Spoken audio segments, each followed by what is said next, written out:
Transverse. तो ऐसे पहले हम क्वांटम नंबर्स की एक वीडियो कर चुके हैं। क्वांटम नंबर बहुत इंपॉर्टेंट टॉपिक है इलेक्ट्रॉनिक कॉन्फ़िगरेशन जानने के लिए। क्वांटम नंबर समझ में आएगा तो ही आप आगे की जो ऑर्बिटल कॉन्फ़िगरेशन है उसको लिख पाओगे। हमने 2 क्वांटम नंबर कंप्लीट किए थे, वैसे 4 क्वांटम नंबर मैंने आपको बताए थे। 2 क्वांटम नंबर हमारे कंप्लीट हो चुके हैं। Principal quantum number which tell us the number of cell. Cell is also called orbit or energy level. It is represented by small m. Second quantum number is Azimuthal quantum number, which is represented by L, and it tells us the number of subcell known as cell. एक cell में कितने subshell होंगी इसके बारे में हम जान चुके हैं। तो हमने ये जाना कि जो फर्स्ट सेल है उसके अंदर एक ही सबसेल है एस सबसेल। सेकंड सेल के अंदर 2 सबसेल हैं एस और पी। थर्ड सेल में 3 सबसेल है S P D. Fourth shell में 4 सबसेल है एस पी डी एफ। और फोर्थ ऑनवर्ड जितनी भी सेल होंगी सबके अंदर 4 सबसेल रहेंगी एस पी डी एफ। ये काम हमने कर लिया था। किस सबसेल के लिए एल की क्या वैल्यू रहेगी ये याद रखना बहुत जरूरी है। मैं आपको फिर से बता रही हूँ, हमारे पास एल की वैल्यू, अगर एल की वैल्यू 0 है तो एस सबसेल होगी। अगर एल की वैल्यू 1 है पी सबसेल, एल की value 2 D subshell, if L have value of 3 then it is F subshell. ये बात आपको याद रखनी है। Now we take the third quantum number. Third quantum number is known as magnetic quantum number.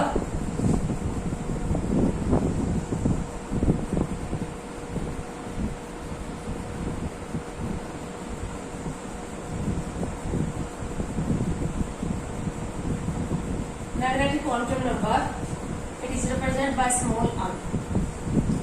It tells us the number of orbital in a subcell.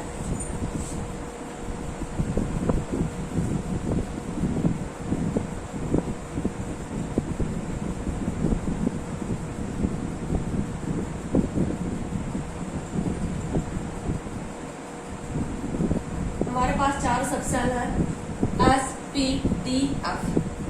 किसी भी subshell में कितने ऑर्बिटल्स होंगे मैंने आपको बताया था। ये क्वांटम नंबर्स हैं जो ये किसी भी एटम के अंदर किसी भी इलेक्ट्रॉन की कंप्लीट इंफॉर्मेशन देते हैं। एटम के अंदर है सेल में सबसेल में ऑर्बिटल, और ऑर्बिटल के अंदर क्या है इलेक्ट्रॉन प्रेजेंट है। तो एक एक क्वांटम नंबर हमें एक चीज की जानकारी दे रहा है। हम ऑर्बिटल पे पहुंच गए हैं। तो ये जो हमारा थर्ड क्वांटम नंबर है magnetic quantum number represent by small m, ये हमें बताएगा कि किसी भी सबसेल के अंदर कितने ऑर्बिटल्स होते हैं। मैं आपको एक बात और बता दूं, एस सबसेल में जितने ऑर्बिटल होंगे उनको एस ऑर्बिटल बोलेंगे। पी सबसेल में जितने ऑर्बिटल होंगे उनको पी ऑर्बिटल बोलेंगे। डी सबसेल में जो ऑर्बिटल होंगे उनको डी ऑर्बिटल्स ही बोलेंगे। और अब सबसेल में जो ऑर्बिटल होंगे उनको अब ऑर्बिटल्स का नाम देंगे। अब m की जो वैल्यू है वो n पर डिपेंड नहीं करती। l की वैल्यू n पर डिपेंड करती है प्रिंसिपल क्वांटम नंबर पर, बट m की वैल्यू प्रिंसिपल क्वांटम नंबर यानी n पर डिपेंड नहीं करती। यानी कि जैसे अब s सबसेल है, s सबसेल फर्स्ट सेल में भी है, सेकंड में भी है, थर्ड में भी है, फोर्थ में भी, सभी में है। ठीक है, तो एस सबसेल चाहे किसी भी सेल से बिलोंग करती हो, उसके अंदर कितने ऑर्बिटल आएंगे ये सेम रहेगा। It mean the value of m is not depend upon the value of n, it depend only on the value of l। और इसकी जो वैल्यू निकाली जाती है, m की जो वैल्यू निकाली जाती है, m की वैल्यू होती है -l 0 to +l। -l 0 से +l तक m की वैल्यू होती है। देखो इसमें अंक कहीं नहीं आया, यानी कि ये जो हमारा थर्ड क्वांटम नंबर है ये सिर्फ second quantum number azimuthal quantum number पर ही डिपेंड करता है, प्रिंसिपल क्वांटम नंबर पर डिपेंड नहीं करता। तो सबसे पहले हम ये जानना चाहते हैं कि जो हमारी एस सबसेल है, एस सबसेल के अंदर कितने ऑर्बिटल्स होते हैं। एस सबसेल के लिए एल की वैल्यू क्या उठाओगे 0। एस सबसेल के लिए एल की वैल्यू यहाँ पर अगर 0 पुट करोगे तो एम की वैल्यू भी क्या आएगी, एम की वैल्यू भी आएगी 0। एम की वैल्यू 0 आएगी, इसका मतलब एम की एक वैल्यू आ गई। एम की अगर एक वैल्यू आई है इसका मतलब एस सब सेल में एक ऑर्बिटल है जो एल की वैल्यू 0 पुट करी है, तो कौन सी सब सेल के लिए निकाले हैं? S subshell. एस सब सेल कंटेन वन ऑर्बिटल और एस सब सेल का ऑर्बिटल, तो इसको नाम क्या देंगे? S orbital. और एक ऑर्बिटल में हमेशा कितने इलेक्ट्रॉन भरे जाते हैं? 2। यानी कि एस सब सेल में हमेशा कितने इलेक्ट्रॉन भरे जाएंगे? 2 ही भरे जाएंगे। ठीक है, अब हम सेल पे आ जाते हैं। जो हमारे पास सेल है, first shell contain only one subshell, S subshell. याद होगा आपको, पहले तो क्वांटम नंबर में हमने यही जाना था, जो आज ही मॉडल क्वांटम नंबर है हमें यही बताता है कि किसी भी सेल के अंदर कितनी सब सेल है। फर्स्ट सेल जो हमारी सेल है उसके अंदर एक ही सब सेल है, कौन सी? एस सब सेल। और एस सब सेल में क्या है? एक ही ऑर्बिटल है, कौन सा? S orbital. और अगर ऑर्बिटल एक है तो इलेक्ट्रॉन कितने आ जाएंगे? मैक्सिमम नंबर ऑफ इलेक्ट्रॉन्स कितने आ जाएंगे? 2। एक ऑर्बिटल में कितने इलेक्ट्रॉन आते हैं? 2। अब हमारी जो फर्स्ट सेल है उसके अंदर सिर्फ एक ही सब सेल है, एस सब सेल। और एक एस सब सेल में सिर्फ एक ही ऑर्बिटल होता है, एस ऑर्बिटल। और एक ऑर्बिटल में कितने इलेक्ट्रॉन आते हैं? 2। इसका मतलब फर्स्ट सेल में कितने इलेक्ट्रॉन आएंगे? 2 ही आएंगे। बोहर ने भी टू स्केयर फॉर्मूले से यही दिया था कि फर्स्ट सेल के अंदर मैक्सिमम इलेक्ट्रॉन कितने आएंगे? 2 आएंगे। लेकिन ये जो 2 इलेक्ट्रॉन आएंगे फर्स्ट सेल के किस ऑर्बिटल में आएंगे? एस ऑर्बिटल में। इसलिए हम इसको लिखेंगे 1s2। फर्स्ट सेल के एस ऑर्बिटल में 2 इलेक्ट्रॉन। अगर आपको हाइड्रोजन की इलेक्ट्रॉनिक कॉन्फ़िगरेशन लिखने आ जाए, अब हाइड्रोजन का एटॉमिक नंबर है 1, हाइड्रोजन का एटॉमिक नंबर 1 है, इसका मतलब हाइड्रोजन के एटम में एक ही इलेक्ट्रॉन है। तो वो जो एक इलेक्ट्रॉन है वो कहाँ पर भरा हुआ है? फर्स्ट सेल के एस ऑर्बिटल में भरा हुआ है। फर्स्ट सेल के एस ऑर्बिटल में एक इलेक्ट्रॉन है, तो ये हाइड्रोजन की इलेक्ट्रॉनिक कॉन्फ़िगरेशन हमने लिख ली। ठीक है, उसके बाद है हीलियम। अब हमारे पास है हीलियम, तो हीलियम का एटॉमिक नंबर है 2। अब हीलियम का एटॉमिक नंबर 2 है, इसका मतलब हीलियम के एक एटम में 2 इलेक्ट्रॉन है, तो वो 2 इलेक्ट्रॉन किसके अंदर आएंगे? फर्स्ट सेल के एस ऑर्बिटल में 2 इलेक्ट्रॉन आ जाएंगे। तो हीलियम की कॉन्फ़िगरेशन क्या हो जाएगी? 1s2। ठीक है, अब किसी भी एटम के पास किसी भी एटम का नंबर एटॉमिक नंबर किसी भी एटम का एटॉमिक नंबर अगर 10 है, तो 10 इलेक्ट्रॉन है उसके पास, तो 10 में से 2 इलेक्ट्रॉन तो कहाँ आएंगे? फर्स्ट सेल के एस ऑर्बिटल में आएंगे ना। जो रिमेनिंग 8 इलेक्ट्रॉन है वो आगे की सेल्स के ऑर्बिटल में जाएंगे। तो अब हम आगे बढ़ते हैं। समझ में आ रहा होगा इतना? हमने क्या निकाल लिया इन क्वांटम नंबर्स के हिसाब से? Electronic configuration. तो इन क्वांटम नंबर्स के हिसाब से हम क्या लिखते हैं? Electronic configuration. इलेक्ट्रॉनिक कॉन्फ़िगरेशन का क्या मतलब होता है? Arrangement of electron in shells, subshells and orbitals in an atom. किसी भी एटम के अंदर सेल, सबसेल और ऑर्बिटल के अंदर इलेक्ट्रॉन के अरेंजमेंट को ही क्या बोलते हैं? Electronic configuration. तो हम जो इलेक्ट्रॉनिक कॉन्फ़िगरेशन लिखते हैं उसमें क्या दिखाते हैं? सेल का नंबर, फिर ऑर्बिटल और फिर इलेक्ट्रॉन दिखाते हैं। इसके बाद अब हमने जाना, सबसे पहले हमने ये जाना है कि एस सब सेल के लिए एल की वैल्यू अगर हम यहाँ पर 0 पुट करेंगे, एस सब सेल के लिए एल की वैल्यू 0 ही होती है। ये 0 पुट करोगे तो एम की वैल्यू 0 आ जाएगी, एम की एक वैल्यू आ जाएगी। एम की एक वैल्यू आ जाएगी तो एस सब सेल में एक ऑर्बिटल होगा, एस ऑर्बिटल। और एक ऑर्बिटल होगा तो उसमें इलेक्ट्रॉन कितने भरेंगे? 2। अब हमें ये भी पता है कि जो फर्स्ट सेल है उसके अंदर सिर्फ एस सब सेल ही होती है, और एस सब सेल में सिर्फ एक ही ऑर्बिटल होता है, एस ऑर्बिटल। और एक ऑर्बिटल में इलेक्ट्रॉन 2 आते हैं। तो इसके हाथ से हमने हाइड्रोजन और हीलियम की इलेक्ट्रॉनिक कॉन्फ़िगरेशन लिखनी सीखी। अब हम लेंगे पी सब सेल। जो हमारे पी सब सेल है उसके अंदर कितने ऑर्बिटल्स आएंगे? बहुत ही आसान सा टॉपिक है बेटा ये, बट बहुत इम्पोर्टेंट। तो अब हमारे पास है पी सब सेल में हम जानना चाहते हैं कि कितने ऑर्बिटल्स हैं। अब पी सब सेल के लिए एल की वैल्यू होती है 1, तो हम निकालने का फॉर्मूला -L 0 से +L तक। तो पी सब सेल के लिए हम क्या करेंगे? एल की वैल्यू 1 पुट कर देंगे। किसके लिए? पी सब सेल के लिए। एल की वैल्यू यहाँ पर 1 पुट करोगे तो ये -1 हो जाएगा, ये 0 और ये क्या हो जाएगा? +1। It mean for P subshell M has 3 values. P subshell के लिए एम की 3 वैल्यू आ गई, -1, 0 और +1। इसका मतलब पी सब सेल, जो हमारी पी सब सेल है उसमें नंबर ऑफ ऑर्बिटल्स कितने होंगे, नंबर ऑफ ऑर्बिटल्स कितने होंगे 3। पी सबसेल में 3 ऑर्बिटल्स होंगे। और मैंने आपको बताया है कि अगर ऑर्बिटल्स पी सबसेल के हैं तो तीनों ही ऑर्बिटल्स को हम क्या बोलेंगे, पी ऑर्बिटल्स। तो पी सबसेल में 3 पी ऑर्बिटल्स होते हैं। नंबर ऑफ ऑर्बिटल्स क्या होंगे, 3 होंगे और तीनों को क्या नाम देंगे, पी नाम देंगे। एक को हम देंगे पी एक्स, एक को पी वाई और एक को पी जेड। मैं इनकी शेप आपको करवा चुकी हूँ। जो पी ऑर्बिटल्स होते हैं वो क्या होते हैं, डंबल शेप होते हैं। इस तरह से डंबल शेप होते हैं। एक्स एक्सिस के ऊपर अगर लोब लाई करते हैं तो पी एक्स, वाई एक्सिस पे लोब लाई करते हैं तो पी वाई, और जेड एक्सिस के ऊपर लोब या इलेक्ट्रॉन नेस्ट अगर लाई करेगी तो पी जेड। तो अब हमारे पास हमें ये पता है कि जो पी ऑर्बिटल्स हैं वो 3 है, और पी ऑर्बिटल्स अगर 3 है तो पी ऑर्बिटल्स में 3 पी ऑर्बिटल्स में मैक्सिमम नंबर ऑफ इलेक्ट्रॉन कितने आ जाएंगे, 6 इलेक्ट्रॉन। यानी कि जो हमारी पी सबसेल होगी, पी सबसेल सेकंड सेल से सभी सेल्स के अंदर आनी स्टार्ट हो जाती है। सेकंड सेल से आनी स्टार्ट होती है, सिर्फ फर्स्ट सेल के अंदर पी सबसेल नहीं होती। तो पी सबसेल फर्स्ट को छोड़कर बाकी सभी सेल्स के अंदर होती है।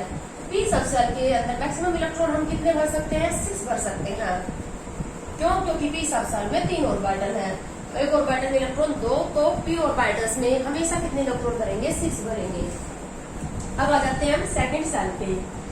अब हमारे पास सेकंड सेल है, तो सेकंड सेल के लिए अन की वैल्यू हम 2 रखते हैं।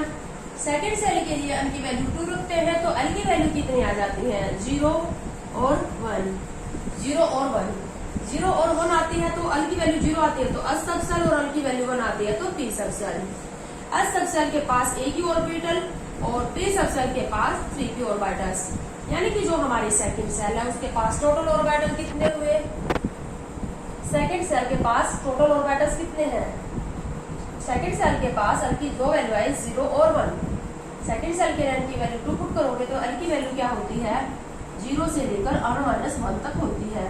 तो 0 तो है और n-1, 2 -1, 1 आ जाएगा तो 0 और 1 2 वैल्यू आ गई। अल की वैल्यू 0 आ गई तो अस, और अल की वैल्यू 1 आ गई तो पी सबसेल हो गई। अस सबसेल के पास एक ही ऑर्बिटल है, एस ऑर्बिटल, और पी सबसेल के पास 3 ऑर्बिटल है, पी एक्स, पी वाई और पी जेड। तो यानी कि हमारी जो सेकंड सेल उसके पास टोटल ऑर्बिटल है 4, एक एस और 3 पी, और ऑर्बिटल 4 है तो इलेक्ट्रॉन कितने आ जाएंगे उसमें, 8। तो सेकंड सेल में टोटल मैक्सिमम इलेक्ट्रॉन हम कितने भरेंगे, 8 भरेंगे, क्योंकि ऑर्बिटल 4 है, एक एस और 3 पी। तो सेकंड सेल में मैक्सिमम इलेक्ट्रॉन हम कितने भरते हैं, 8। बोहर के हिसाब से भी हम यही फॉर्मूला लिखाते हैं जो स्केल फॉर्मूलेशन ने हमें बताया था और इलेक्ट्रॉन भरने का। तो बोहर के अकॉर्डिंग भी हम सेकंड सेल में 8 इलेक्ट्रॉन ही भरते हैं, और इस तरह से। तो अब हम क्या करेंगे, जो बोहर वाली जो कॉन्फ़िगरेशन थी उसमें हम क्या कर रहे थे, डायरेक्ट इलेक्ट्रॉन को सेल में भर रहे थे। लेकिन हमें पता है कि अब बोहर मॉडल ऑफ एटम के बाद हमने दूसरे जो मॉडल ऑफ एटम पढ़े हैं उससे हमें पता चला है कि एक ऑर्बिटल नाम की एक चीज हमारे सामने आई है, probability of finding the electron, ऐसा रीजन, 3 डायमेंशनल रीजन जहां पर इलेक्ट्रॉन की पाई जाने की संभावना ज्यादा हुई। तो ऑर्बिटल जो वर्ड हमारे सामने आ गया उससे बिल्कुल चेंज हो गई ये कॉन्फ़िगरेशन। तो ऑर्बिटल्स में इलेक्ट्रॉन भरा हुआ है सेल के अंदर, और सबसेल में ऑर्बिटल और ऑर्बिटल में भरा हुआ इलेक्ट्रॉन। तो अब हम इलेक्ट्रॉनिक कॉन्फ़िगरेशन, क्योंकि अब हम 11th-12th क्लास में बैठे हैं तो यहाँ पर हमें कौन सी कॉन्फ़िगरेशन निकलेगी, अब हमें ये भी नहीं कहा जाएगा कि सोडियम की कॉन्फ़िगरेशन ऑर्बिटल कॉन्फ़िगरेशन लिखो, आपको खुद ही पता होना चाहिए, ठीक है। तो अगर हमारे पास अब क्या है, किसी एटम के पास अगर 10 इलेक्ट्रॉन है, हमें पता है कि 10 इलेक्ट्रॉन किसके पास होते हैं, नियोन के पास होते हैं, नोबल गैस है, इसके पास इसका एटॉमिक नंबर 10 है, तो इसके पास 10 इलेक्ट्रॉन है। अगर हमें इसकी इलेक्ट्रॉनिक कॉन्फ़िगरेशन लिखने के लिए दे दी जाए तो 10 में से बोहर के अकॉर्डिंग तो आप क्या लिख लोगे, 2 और 8, ये कॉन्फ़िगरेशन लिख दोगे ना। फर्स्ट सेल में 2 इलेक्ट्रॉन और सेकंड सेल में 8 इलेक्ट्रॉन। बट ये तो सीधा हमने इलेक्ट्रॉन किसमें भरा, सेल में, सेल के अंदर ऑर्बिटल में भरेंगे। तो अगर हम इसी कॉन्फ़िगरेशन को ऑर्बिटल के टर्म में लिखिए तो फर्स्ट सेल के s ऑर्बिटल में 2 इलेक्ट्रॉन भरेंगे। ये जो 2 इलेक्ट्रॉन है ये कहाँ पर है, फर्स्ट सेल के s ऑर्बिटल में, ठीक है। अब आगे सेकंड सेल की बारी। सेकंड सेल के पास एक s ऑर्बिटल है और सेकंड सेल के पास 3 क्या है, p ऑर्बिटल है सेकंड सेल के पास, जिसको मैं 2px, 2py और 2pz बोल दूं, 2pz, सॉरी, कलेक्टिव भी लिख सकते हैं, 2s और 2p, सेकंड सेल का s ऑर्बिटल, सेकंड सेल का p orbital, but p orbital actual में है 3, इसलिए इसको ऐसे भी लिखा जाता है 2p 2p 2pz या कलेक्टिव भी लिख देते हैं। अब टर्न आ गई किसकी, सेकंड सेल के s ऑर्बिटल की। सेकंड सेल के s ऑर्बिटल में इलेक्ट्रॉन भर देंगे कितने, 2, क्योंकि s ऑर्बिटल एक ही है तो इलेक्ट्रॉन कितने आ जाएंगे, 2। अब कितने बच गए यहाँ पर, 2 तो सेकंड सेल s ऑर्बिटल में आ गए, बच गए 6 इलेक्ट्रॉन। तो जो 6 इलेक्ट्रॉन होंगे वो किस में आ जाएंगे, एक 2 आ जाएंगे 2px में, 2 आ जाएंगे 2py में दूसरी सेल के py में, और 2 आ जाएंगे दूसरी सेल के pz में। तो दूसरी सेल के px में आ जाएंगे 2, दूसरी सेल के py में आ जाएंगे 2, और जो 2 बच गए वो दूसरी सेल के pz में आ जाएंगे 2। या इसी कॉन्फ़िगरेशन को हम ऐसे भी लिख सकते हैं 1s2 2s2 2p6, ऐसे भी लिख सकते हैं। मैंने इन तीनों को कलेक्ट करके लिख दिया 2p6। p के अंदर 6 इलेक्ट्रॉन क्यों भरे, क्योंकि p ऑर्बिटल 3 है, px py और pz, इसीलिए मैक्सिमम इलेक्ट्रॉन कितने आ गए, 6 और 2 8। सेकंड सेल में टोटल इलेक्ट्रॉन आ गए 8, उनमें से 8 में से 2 s ऑर्बिटल में है और 6 p ऑर्बिटल में है, जबकि फर्स्ट सेल में 2 इलेक्ट्रॉन है और फर्स्ट सेल के पास एक ऑर्बिटल होता है s ऑर्बिटल। तो इस तरह से हम साथ के साथ क्या कर रहे हैं, क्वांटम नंबर के हाथ से इलेक्ट्रॉनिक कॉन्फ़िगरेशन लिखना सीख रहे हैं। उसके बाद अब हमारे पास आ जाती है d सबसेल। जो d सबसेल है उसमें कितने ऑर्बिटल्स होंगे,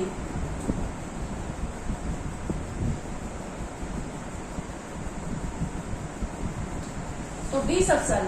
अब d सबसेल के लिए आपको पता है कि वैल्यू 2 होती है, तो अंक के अंदर -l 0 से +l तक हम यहाँ पर वैल्यू लिखेंगे। तो d सबसेल के लिए l की वैल्यू 2 रखेंगे। अगर 2 रखोगे तो -2 -1 0 +1 और +2 5 वैल्यूज आ गई। यहाँ पर -2 से +2 तक कितनी वैल्यू आ गई, 5 वैल्यूज आ गई। d सबसेल के लिए मैग्नेटिक क्वांटम नंबर की 5 वैल्यू आ गई। इसका मतलब d सबसेल जो है हमारी,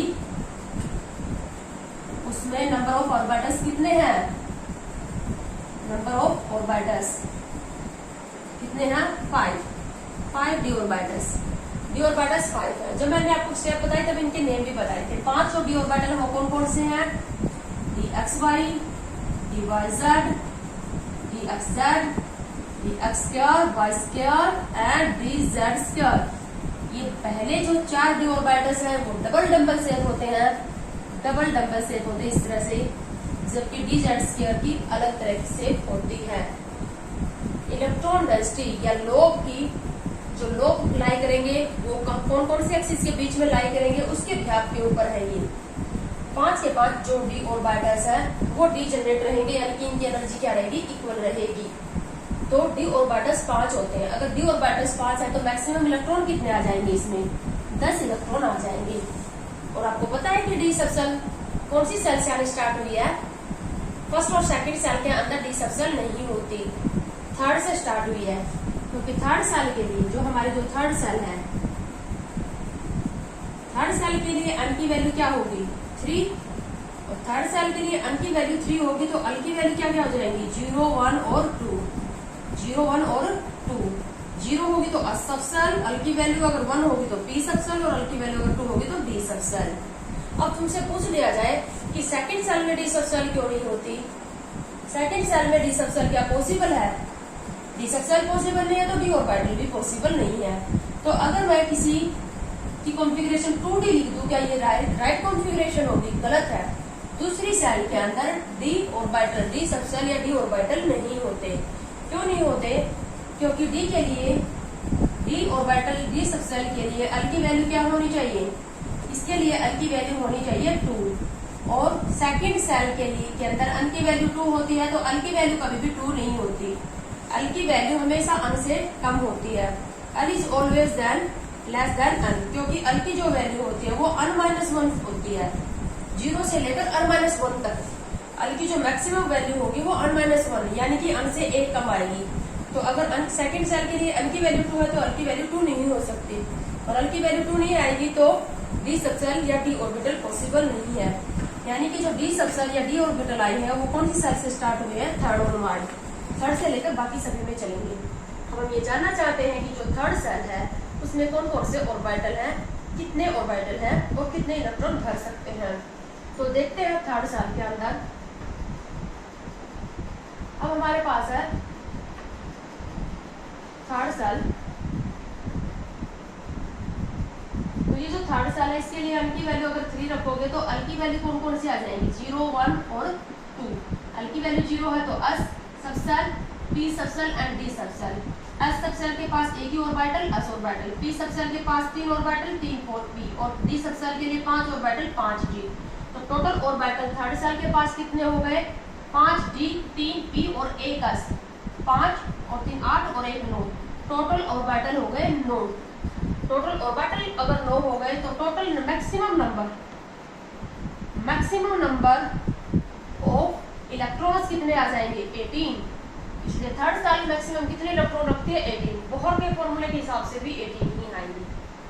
थर्ड जो सेल है उसके पास टोटल ऑर्बिटल्स है 9, उनमें से 9 में से 5 होंगे डी 3 पी और 1 क्या होगा एस। 9 ऑर्बिटल आएंगे तो एक ऑर्बिटल में मैक्सिमम इलेक्ट्रॉन 2 भरते हैं, तो 18 इलेक्ट्रॉन थर्ड सेल में मैक्सिमम इलेक्ट्रॉन आ जाएंगे। अब जैसे हमें क्या करना है, हमें लिखनी है कॉन्फ़िगरेशन। हम लिखते हैं एल्यूमिनियम की, अगर हमें कॉन्फ़िगरेशन लिखनी आ जाए।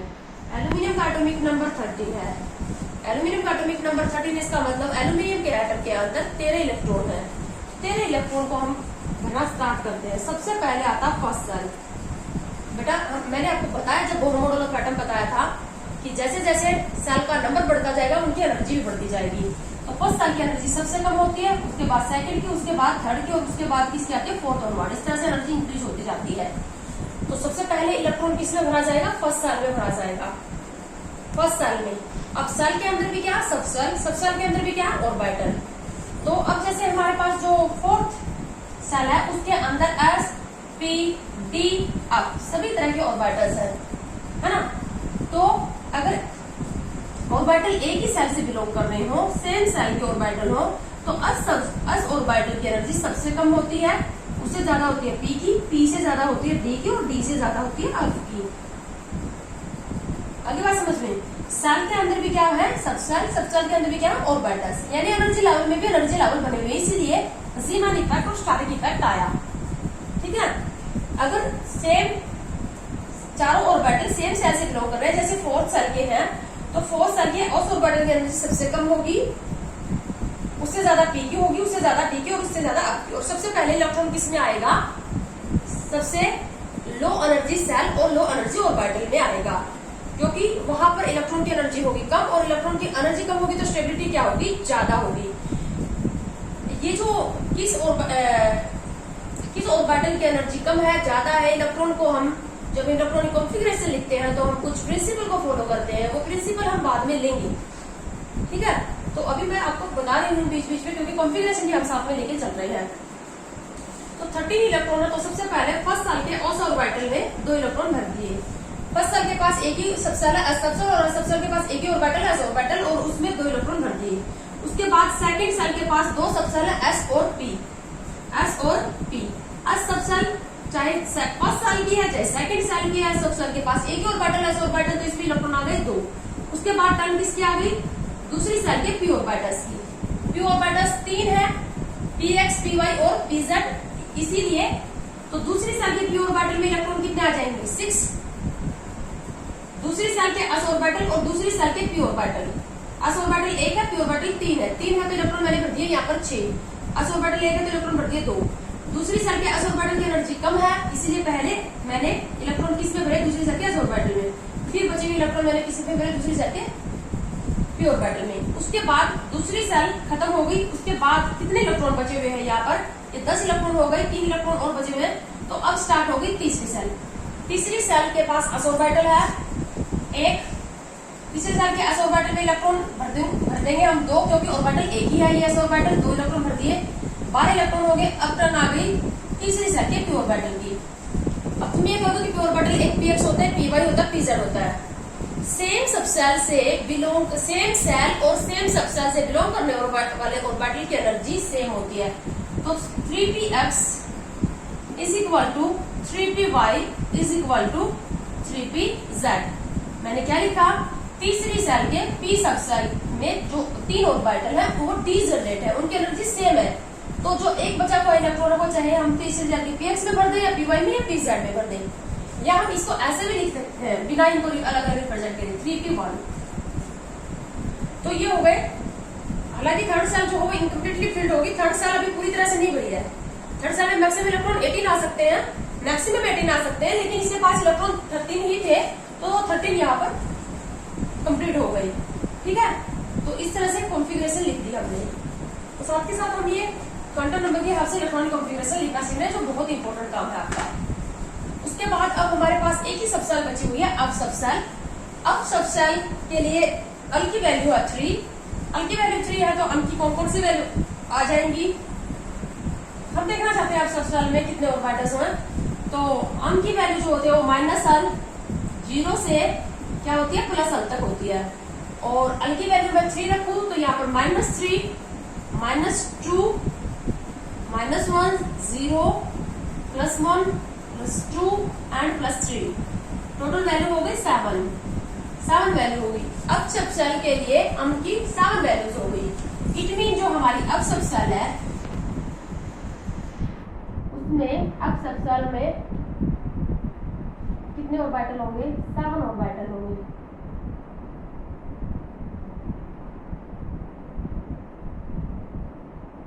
ऑर्बिटल्स होंगे 7। तो इलेक्ट्रॉन मैक्सिमम कितने आ जाएंगे? Maximum electron 14। 7 है ना, अब ऑर्बिटल 7 है, इसीलिए मैक्सिमम इलेक्ट्रॉन कितने आ जाएंगे? 14 आ जाएंगे। ठीक है, इसीलिए हम अब 14 लिखते हैं। मैक्सिमम इलेक्ट्रॉन 14 आ जाएंगे। ये जो 7 अप ऑर्बिटल है, ये मैंने इनका आपको, ये हमारे सिलेबस में इनकी शेप वगैरह जो है वो काफी कॉम्प्लिकेटेड लीफ लाइफ स्टेज है, इसकी डिस्कशन नहीं है, इनकी टाइप वगैरह। अब जो हमारा अब सब सेल है वो कौन सी सेल से स्टार्ट हुआ? अब के लिए अल की वैल्यू कितनी होती है? 3। अब सब सेल के लिए अल की वैल्यू 3 होती है। अगर अल की वैल्यू 3 होगी तो अन की वैल्यू 3 से तो ज्यादा ही होगी ना, या अन की वैल्यू 3 भी हो जाएगी। अल की वैल्यू हमेशा अन से क्या होती है? अल की वैल्यू 0 से लेकर अन -1 तक होती है, यानी कि हमेशा अल की वैल्यू लेस देन अन होती है। अगर अल की वैल्यू 3 है तो अन की वैल्यू क्या होगी? कम से कम 4 तो होगी। ठीक है, यानी कि 4th सेल से आना स्टार्ट होगा। ये 4th, 5th, 6th, 7th हो सकते हैं, लेकिन कम से कम अन की वैल्यू 3 है तो 3 या 3 से कम तो नहीं हो सकती। तो अन की वैल्यू 4, यानी कि 4th सेल से स्टार्ट होगा। अब जैसे मैंने लिखा 4 अप 14, इसका मतलब क्या हुआ? 4 सेल के अप ऑर्बिटल में 14 इलेक्ट्रॉन। क्या मैं इसको 4 अप 15 लिख दूं तो ये सही रहेगा? गलत हो जाएगा, क्योंकि अप ऑर्बिटल 7 है तो मैक्सिमम इलेक्ट्रॉन 14 ही आ सकते हैं। 14 से कम तो हो सकते हैं, इलेक्ट्रॉन एटम के पास होंगे ही नहीं तो कम हो सकते हैं ना, लेकिन क्या होगा? 14 से ज्यादा नहीं हो सकते। तो अप ऑर्बिटल्स क्या है? 7 है, इसलिए मैक्सिमम इलेक्ट्रॉन इसमें 14 आ सकते हैं। तो ये 3 हमारे जो क्वांटम नंबर है, उन्हीं की हेल्प से हम क्या कर रहे हैं? इलेक्ट्रॉनिक कॉन्फ़िगरेशन लिखना सीख रहे हैं। अब जो हमारा 4th क्वांटम नंबर बचा हुआ है, स्पिन क्वांटम नंबर, वैसे तो उसका इलेक्ट्रॉनिक कॉन्फ़िगरेशन में कोई रोल नहीं है। वीडियो काफी लंबी हो रही है, उसका डिस्कशन हम नेक्स्ट वीडियो में करेंगे।